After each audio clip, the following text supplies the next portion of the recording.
Yatra talkies நண்பர்களுக்கு வணக்கம். நமது ஃபிலிம் டாக் நிகழ்வில் இன்றைக்கி இயக்குனர் சங்கர் சார் திரைக்கதை இயக்கத்தில் வெளிவந்திருக்கிற கேம் சேஞ்சர் திரைப்படத்தை பற்றி பேச போகிறோம். படத்தோட ஸ்கிரிப்ட் இயக்குனர் கார்த்திக் சுப்புராஜ் எழுதியிருக்காரு.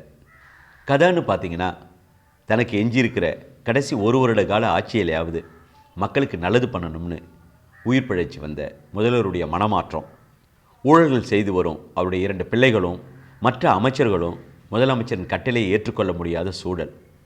இந்த ஊழல்வாதிகளை எதிர்த்து நடவடிக்கை எடுக்கிற ஐஏஎஸ் ஆஃபீஸராக ராம் சரண் நடிச்சிருக்காரு. நல்ல ஆப்டான கேரக்டர், மிக சிறப்பாக நடிச்சிருக்காரு.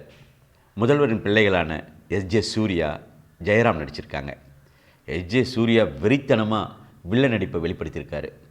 அரசியல்வாதிகளோட ஊழலுக்கு எதிரான IAS officer, chief election officer, வாய் திக்கி பேசுகிற அரசியல் கட்சி தலைவர், கோபப்படுற காலேஜ் ஸ்டூடெண்ட்டாக டிஃப்ரெண்ட் கேரக்டர்ஸில் ராம் சரண் வராரு. மிக சிறப்பாக நடிச்சிருக்காரு. படத்தோட பிகினிங் விறுவிறுப்பாக பரபரப்பான ஹீரோ இன்ட்ரோடக்ஷனோட ஆரம்பிக்கிற காட்சியெல்லாம் சங்கர் சாரோட டச் தெரியுதுங்க. ராம் சரண் கேரா அத்வானியோட அந்த லவ் சீனில் கோபத்தை தொப்புன்னு தூக்கி போட்டுடணும்னு வர காமெடி சீன்ஸ் ஆகட்டும், ராம் சரண் ஊழல் பண்ணுற அரசியல்வாதிகளை பிடிச்சி நேர்மையான ஒரு ஐஏஎஸ் அதிகாரியாக அதிகாரத்தை பயன்படுத்தி தண்டிக்கிற காட்சியெல்லாம் சிறப்பாக இருக்குங்க. ராம் சரண் எஸ்ஜே சூர்யாவோட மோதும் காட்சியெல்லாம் சுவாரஸ்யமாக விறுவிறுப்பாக இருக்குது.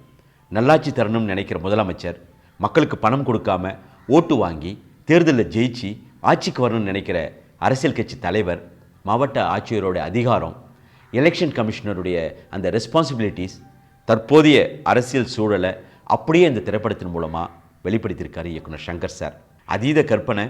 படத்தில் நாயகன் எதிர்பார்க்கறது உண்மையாக நடந்தால் நாட்டுக்கும் நாட்டு மக்களுக்கும் நல்லா தான் இருக்கும். நாட்டின் ஆட்சி முறை மக்களுக்கு நல்லது நடக்கணும்னு சங்கர் சாருடைய அந்த ஆதங்கம், கனவு, ஐடியா, எதிர்பார்ப்புலாம் அவர் முன்னாடி இயக்கிய பெரும்பாலான படங்களில் பார்த்துருக்கோம். கேம் சேஞ்சர் படத்துலையும் அதே கருத்துக்களை பார்க்க முடியுது. அவரோட பிரமாண்ட ஃபார்முலா டெம்ப்ளேட்டெல்லாம் தாண்டி இன்னும் டிஃப்ரெண்ட்டான கதையம்சம் உள்ள படங்களை ரசிகர்கள் எதிர்பார்க்குறாங்கன்னு எனக்கு புரிஞ்சுது. எல்லோரும் தியேட்டருக்கு போய் படம் பாருங்கள்.